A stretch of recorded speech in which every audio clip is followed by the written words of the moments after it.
हजारों दुकान 2025 में बंद हो चुकी है और हजारों दुकान बंद होने वाली है। अगर आप लोग चाहते हैं कि आपका दुकान बंद ना पड़े तो उसके लिए आपको मेरी बातों को सुनना पड़ेगा। तो उसके लिए आपको मेरी वीडियो को एंड तक देखना पड़ेगा। तो चलिए शुरू करते हैं। जब भी बड़े जाइंट्स आपके रास्तों में आते हैं, वो ना ही सिर्फ आपके रास्तों में आ रहे हैं बल्कि वो अपने साथ 5 बड़े पावर्स ला रहे हैं। और वही 5 पावर्स आपकी प्रॉब्लम्स हैं। चलिए उन प्रॉब्लम्स या ऑब्स्टेकल्स के बारे में बात करते हैं। तो चलिए पहली प्रॉब्लम के बारे में बात करते हैं। तो नंबर 1 है लैक ऑफ कैपिटल। अधिकतर businessman out of curiosity business start तो कर लेते हैं, बट बिना किसी फाइनेंशियल प्लानिंग के उनका बिजनेस प्रॉफिट बनाए उससे पहले ही उनका बिजनेस बंद पड़ जाता है। आपको ये बात समझनी पड़ेगी कि ये बिजनेस एक कार की इंजन है। अगर आप उसमें फ्यूल नहीं दोगे तो वो बंद पड़ जाए। तो पॉइंट नंबर 2 जिसके वजह से जाइंट्स आगे हैं और आप पीछे, वो है marketing. The game of marketing. मैं इसे गेम क्यों बोल रहा हूँ? क्योंकि एक ऐसा गेम है जो आपको तुरंत रिजल्ट कभी नहीं दे सकता है, पर वो अगर आप कंसिस्टेंटली एक लेवल अप करते रहोगे तो एक ना एक दिन आप हाईएस्ट लेवल पर जा सकते हो। अधिकतर बिजनेसमैन अपना मेजर मनी अपने फैमिली या फिर अपने हेल्थ केयर को देते हैं। ये अच्छी चीज़ है, मैं ये नहीं बोलता कि आप ना करें।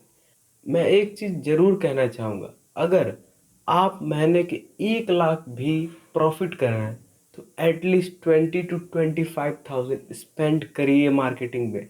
अगर आप मार्केटिंग में स्पेंड नहीं कर रहे हैं तो आप बहुत पीछे पड़ जाएंगे जाइंट से। तो जाइंट्स के पास ये एक ऐसा टूल है जो वो आपको उस गेम में कहीं पीछे छोड़ सकता है। तो आपको अपने पैसे को सही जगह, सही एजेंसी को, ऐसा नहीं बोल रहा हूँ कि भाई एजेंसी को ही दो पैसा, अगर आपको खुद भी पता है मार्केटिंग कैसे करना है तो करिए भैया। अगर आप नहीं करते हो तो आप 2025 में जी रहे हो। अगर आप वही सोच वाले हो 1990 वाले कि नहीं नहीं, अगर मेरा प्रोडक्ट अच्छा है, लोग जानेंगे तो और वर्ड ऑफ माउथ से शेयर होगा, ठीक है भाई, वो उस समय काम करता था। अब ये काम नहीं कर रहा है। क्यों? क्योंकि मेजर ऑफ द ब्रांड अपने मेजॉरिटी पोर्शन बजट का सिर्फ मार्केटिंग में बर्न कर रहे हैं। क्या वो लोग पागल है? नहीं भैया, वो पागल नहीं है, उन्हें वो पता है जो आपको नहीं पता। तो इसीलिए आप अपने रिवेन्यू का 20 to 25% इन्वेस्ट करिए इन उस मार्केटिंग में, जिससे आपका प्रोडक्ट सर्विस या कुछ भी है जो लोगों को पता चलेगा। अगर लोगों को ही नहीं पता चलेगा आप एग्जिस्ट करते हो तो कैसे आपका रिवेन्यू और बढ़ेगा और आप आगे जाओगे। और जब आपके ब्रांड को लोग जानेंगे तो ना ही सिर्फ आपका ब्रांड आगे बढ़ेगा बल्कि आपके ब्रांड को एक विजिबिलिटी मिलेगी। और जब विजिबिलिटी मिलेगी तो कस्टमर्स मिलेंगे, और जब कस्टमर्स मिलेंगे तभी तो आपका रिवेन्यू बढ़ेगा। Number 3 point, no testimonials. आपके पास कोई सोशल प्रूफ है ही नहीं कि आपका बिजनेस बेहतर है। मान लीजिए मैं एक न्यू बायर हूँ आपका प्रोडक्ट या सर्विस के लिए। मुझे कैसे पता चलेगा कि आपका प्रोडक्ट या सर्विस बेस्ट है या फिर मेरे लिए अफोर्डेबल है? आपका प्रोडक्ट या सर्विस का रिव्यू ही डिसाइड करेगा कि मेरा नेक्स्ट मूव क्या होने वाला है। हर एंटरप्रेन्योर या बिजनेसमैन को यही लगता है कि मेरा प्रोडक्ट या सर्विस सबसे बेहतर है, लेकिन पर वो कोई नहीं होते हैं जो डिसाइड करेगा कि उनका प्रोडक्ट या सर्विस बेहतर है या फिर बेस्ट है। वो डिसाइड सिर्फ और सिर्फ वो कस्टमर्स होते हैं जो उस प्रोडक्ट पर रिव्यू देंगे।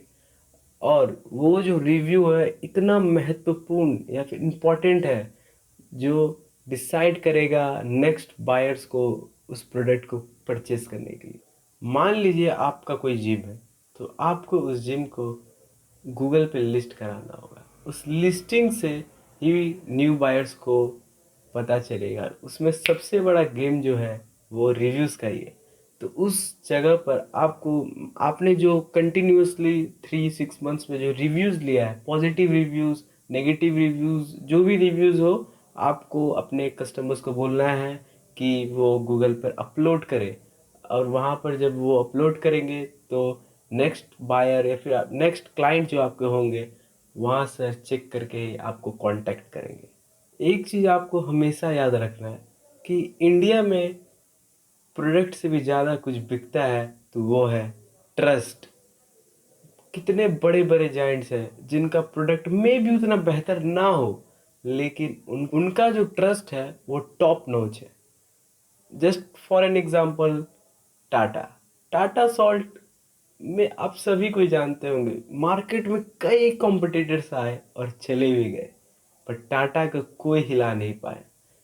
इसीलिए नहीं कि उनके नमक में आयोडीन है। अरे भाई, जो दूसरे कॉम्पिटिटर्स आए थे उनके नमक में भी तो आयोडीन था, लेकिन लोग सिर्फ और सिर्फ टाटा का प्रोडक्ट ही खाते हैं।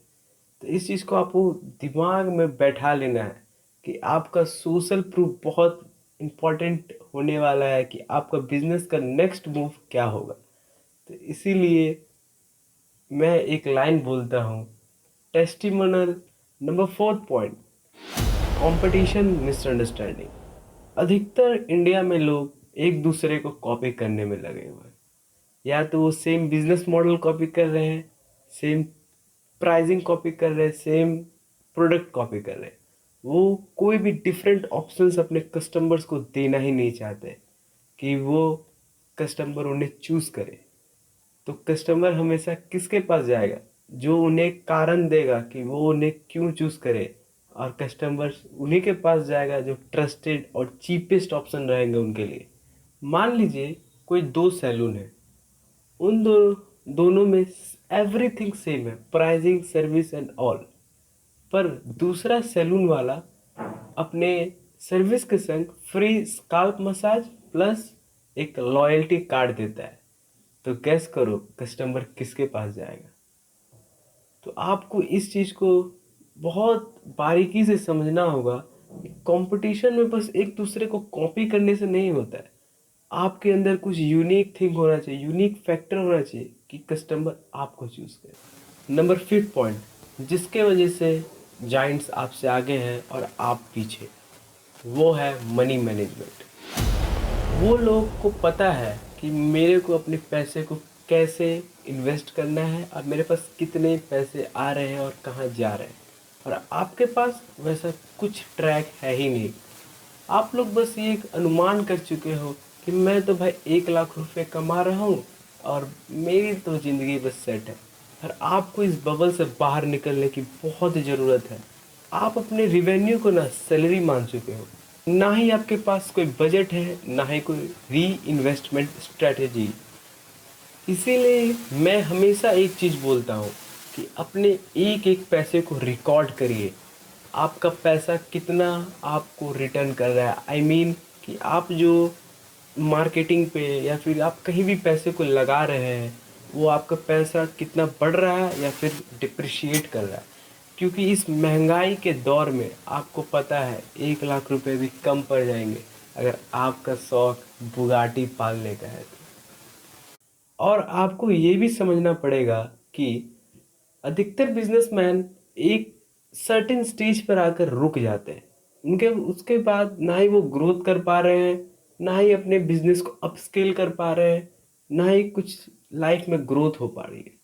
तो उसके लिए सबसे इम्पोर्टेंट चीज़ जो होगी तो वो है आपका फाइनेंशियल प्लानिंग। अगर आपके पास 3-6 मंथ का फाइनेंशियल प्लानिंग नहीं है, तो आप ये बात जान लीजिए कि आप अपने बिजनेस को कभी भी उस मुकाम पर नहीं ले जा पाएंगे जहां पर आप उसे ले जाना चाहते हैं। तो इस चीज़ को आपको हमेशा माथे में या दिमाग में बैठा के रखिए कि आपको एक प्रॉपर फाइनेंशियल प्लानिंग चाहिए होगी आपके बिजनेस को अपस्केल करने के लिए। क्योंकि बहुत लोग कमा रहे हैं, होलसेलर को पेमेंट जा रहा है, बस इतना ही तक सीमित है। उन्हें ये भी नहीं मतलब, 90% of Indian businessman they don't want to elevate their standards. वो चाहते ही नहीं है कि मुझे भाई ग्रोथ चाहिए, मुझे ग्रोथ चाहिए, नहीं, उन्हें बस वही रहना है, वही लूप में रहना है। होलसेलर से माल आया, उन्हें सेल करना है, ये करना है, दैट्स ऑल। तो इसलिए अगर आपको हट कर कुछ सोचना है तो इस चीज़ को आप ध्यान रखिए कि आपके पास उन बिजनेसमैनों से अच्छा फाइनेंशियल प्लानिंग होना चाहिए। अगर ये चीज़ है अगर आपके पास, तो आप 90% गेम यही जीत जाते हैं। Revenue is vanity, profit is sanity, cash flow is reality। आपको ये चीज़ समझना पड़ेगा कि आप रातों रात पॉपुलर या फिर अमीर नहीं बन सकते हो।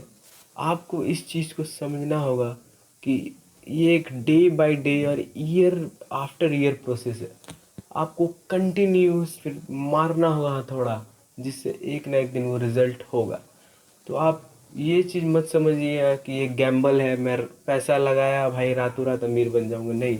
आपको रोज़ मार्केटिंग के प्रति सोचना है, आपके अपने प्रोडक्ट या सर्विस के प्रति सोचना है, और आपको अपना रिव्यूज़ को बहुत सीरियसली लेना पड़ेगा।